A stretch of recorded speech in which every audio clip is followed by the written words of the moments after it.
La Passion selon Anne-Catherine Emmerich, 32e jour. Jésus est attaché à la croix. Jésus, vivante image de la douleur, fut étendu par les bourreaux sur la croix où il était allé se placer de lui-même. Ils l'y plaquèrent sur le dos et étendirent son bras droit jusqu'à ce que sa main atteignît le trou préparé d'avance dans le bois de la croix. Alors ils le lièrent fortement.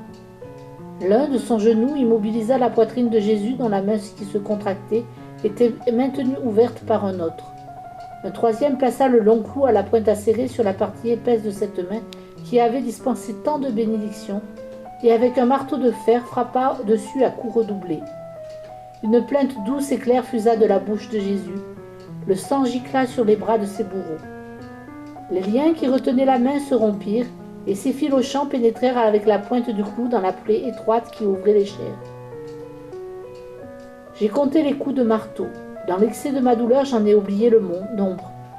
La Sainte Vierge gémissait faiblement. Elle semblait avoir perdu connaissance.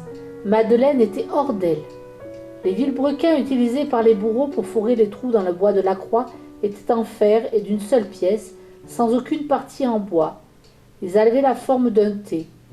Les grands marteaux aussi étaient d'une pièce, entièrement en métal, semblable aux maillets de bois qu'utilisent les ébénistes pour frapper sur leur bouche. Les clous, dont la seule vue avait fait frémir le Sauveur, étaient si longs que quand on les tenait fermant le poing, ils dépassaient d'un bon pouce de chaque côté de la main. Ils avaient une tête bombée, de la dimension d'un thaler, qui recouvrait presque la paume de la main. De section triangulaire avec des arêtes tranchantes, ils étaient aussi gros que le pouce d'un homme et s'effilaient vers le bas jusqu'à être fins comme le petit doigt. Le bout en était limé. Quand ils furent plantés dans les bras de la croix, il ressortait un peu du bois à l'arrière. Lorsque les bourreaux eurent cloué la main droite du Seigneur, ils étirèrent son bras gauche et l'attachèrent au bois. Mais ils s'aperçurent que la main n'atteignait pas le trou qu'ils avaient pratiqué. Il restait 2 pouces entre le bout des doigts et l'emplacement prévu. Alors ils lièrent une corde à son bras après l'avoir détaché du bois, et ils se mirent à tirer, s'arc-boutant des pieds contre le tronc de la croix, jusqu'à ce que la main atteignît l'endroit où elle devait être clouée. Ils lui luxèrent entièrement les bras. Jésus poussa des cris déchirants. Ils lui disloquèrent les articulations, ses épaules violemment étirées se creusèrent, on voyait au coude les saillies des os déboîtés. Sa poitrine se souleva tandis qu'il ramenait ses genoux vers son corps. Les bourreaux s'agenouillèrent alors sur ses bras et sur son torse, attachèrent solidement le bras gauche et enfoncèrent le clou dans la main. Le sang jaillit. On entendait les plaintes de Jésus entre les coups des marteaux. Ses bras se trouvèrent étendus horizontalement de sorte qu'ils ne recouvraient plus les traverses de la croix, fixées obliquement au montant. Il y avait un vide entre celle-ci et les aisselles de Jésus. La Sainte Vierge ressentait toutes les douleurs de son Fils. Elle était d'une pâleur mortelle, ne pouvait contenir ses pleurs silencieux. Comme les pharisiens lançaient des insultes et des sarcasmes du côté où elle se tenait, on la ramena à quelque distance du terre-plein auprès des autres femmes. Madeleine était comme folle, elle se labourait le visage de ses ongles, ses yeux étaient rougis, ses joues couvertes de sang. Il y avait sur le montant de la croix, au tiers de sa hauteur environ, une pièce de bois fixée par un énorme clou et destinée à soutenir les pieds de Jésus, afin qu'il fût debout plutôt que suspendu. Faute de quoi, les mains se seraient déchirées et on aurait pu clouer les pieds sans en briser les os. Un trou avait été foré dans cet appui, dans lequel on avait aussi creusé des cavités pour les talons. On avait pratiqué çà et là dans le bois de la croix ce genre de cavité, pour que le corps s'y adaptât et ainsi soutenu, ne se détachât pas du gibet sous l'effet de son propre poids. Cela avait aussi pour effet de prolonger le supplice. Le corps de Jésus s'était ramassé vers le haut à la suite de la violente tension des bras. Ses genoux étant remontés vers le ventre, les bourreaux les saisirent et les encordèrent pour étirer les jambes, mais les pieds de Jésus n'atteignaient pas de loin la pièce de bois sur laquelle ils devaient être fixés.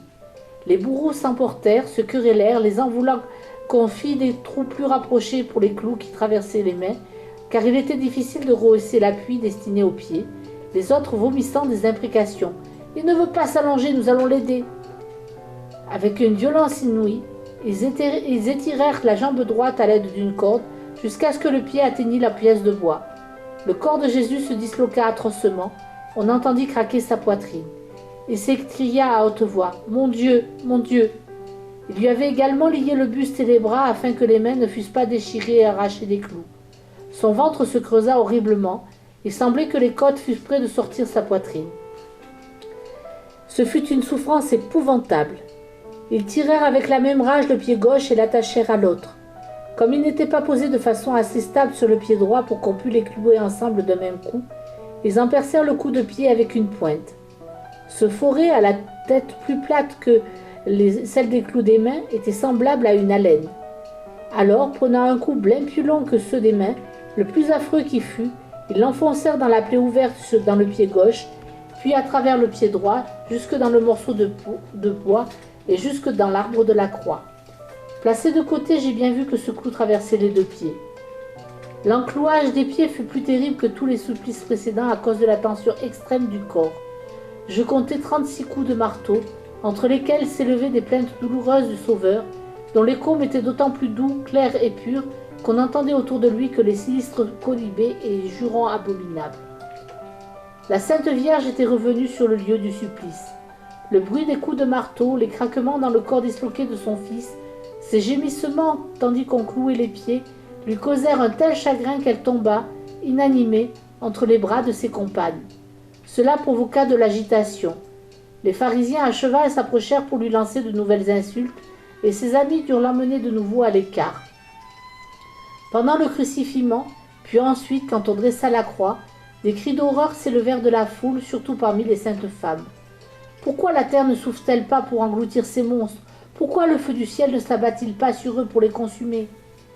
À ces propos qui dictaient l'amour et la pitié pour le Sauveur ne répondaient que les invectives et railleries des bourreaux. Les plaintes que la douleur arrachait à Jésus n'interrompaient pas sa prière continuelle, qui se nourrissait de passages des psaumes et des prophètes, dont il accomplissait à présent les prédictions. Il n'avait cessé de prier depuis le début du chemin de croix, et il le fit jusqu'à sa mort. J'ai entendu ces passages de l'Écriture, je me suis ainsi uni à la prière de Jésus. Quand je prie, ces textes me reviennent en mémoire, mais là je suis trop accablé par la souffrance de mon céleste fiancé, je ne peux me concentrer. Pendant cet affreux supplice, je vis apparaître au-dessus de Jésus des anges qui pleuraient.